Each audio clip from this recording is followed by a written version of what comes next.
Acabamos de publicar en Noticias RCN la entrevista con Olmedo López y decidimos, como se habrán dado cuenta, y si no véanla en noticiasrcn.com, publicarla completa, respetando los silencios, las pausas, las miradas, las dudas, las palabras textuales de Olmedo.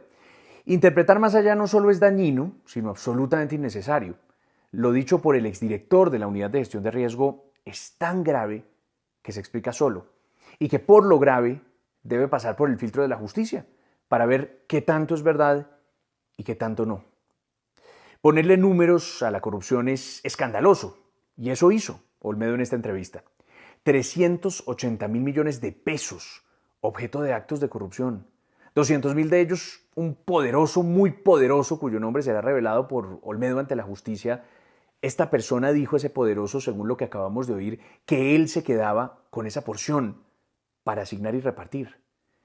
Dice Olmedo textualmente, esto es 10 veces el caso de los carrotanques. No es menuda, aunque cualquier peso que se pierda ya es delito, las proporciones de lo que estamos hablando aterran.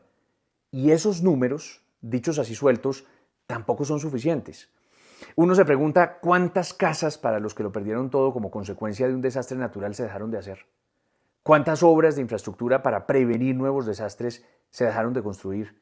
¿Cuántos pobres, y lo dice Olmedo cuando reconoce que le fallaron a los más pobres, siguen hoy sumidos en la miseria, a pesar de que votaron entusiastamente por los que prometieron que esto iba a cambiar? Las frases de Olmedo resuenan por eso, por lo indignante que es que en los bolsillos de unos pocos y por cuenta de otros todavía más pocos, unos 5 directivos que hacían parte del cónclave, dice Olmedo, hayan quedado los recursos de los más pobres de este país. ¿Qué hubo, señores Fiscalía? ¿Qué hubo, señores Corte Suprema de Justicia? La verdad judicial tiene que aparecer. Mientras tanto, los medios seguiremos haciendo lo nuestro.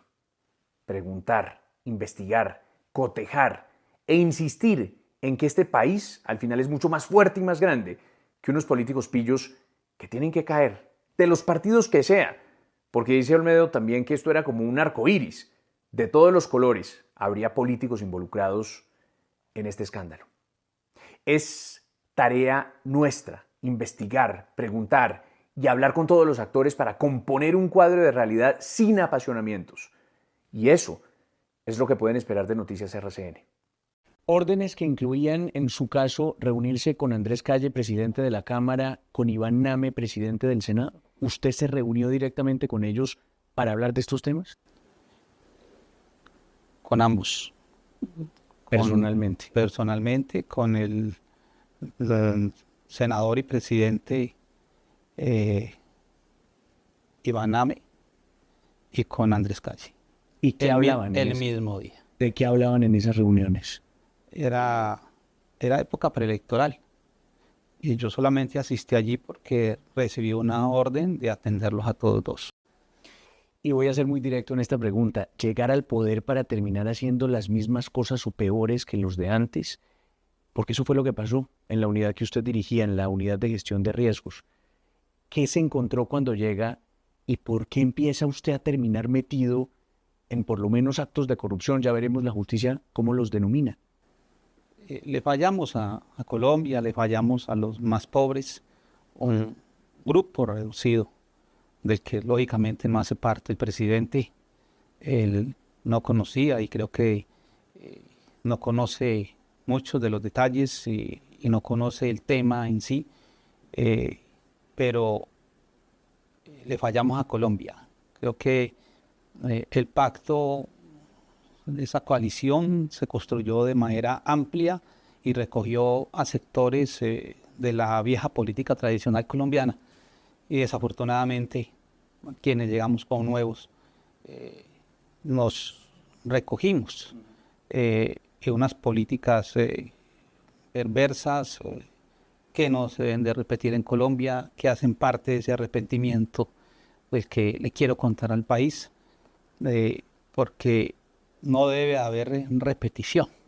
Y para que no haya repetición tiene que haber verdad. Sí. Carlos Ramón González, ¿tiene algo que ver con toda esta historia? Mira, era un cónclave que no inició como cónclave. Fue simplemente una orden que se recibió, que se transmitió, pero en el mes de noviembre yo lo califico que se convirtió en un cónclave de directivos, algunos ministros, ¿Cuántos muy importantes, ministros, algunos de Olmedo? ellos. Que ese cónclave podemos estar dando números de cerca de 5. 5 ministros sabían lo que estaba pasando. 5 5 directivos. personas. 5 Ajá. directivos. ¿Y de ellos cuántos ministros? Hacen parte precisamente de esa matriz, ¿cierto? De colaboración. Y allí hay, se ha hablado mucho, se ha especulado mucho, pero hay ministros o ministros que tienen mucho que contarle al país. En esto uno no puede apartar al ministro de la Política de Colombia. Pero cuando usted dice que tiene mucho que contarle al país el ministro de la Política, ¿a qué se refiere? Es que existe, y eso fue lo que nos permeó como coalición, como pacto, una mezcla de un número importante de sectores que vienen de la vía política. ¿Y a qué me refiero? A que la vía política, sí, llegó, la recibimos y compartimos con ella, ¿cierto? Y hoy el que maneja las relaciones políticas en el Congreso de la República es directamente el ministro, con quien compartí espacios importantes que Incluido en ese cónclave, por ejemplo. Que el ministro desconoce, dice, participó en reuniones con el director, pues cosa que no es cierta.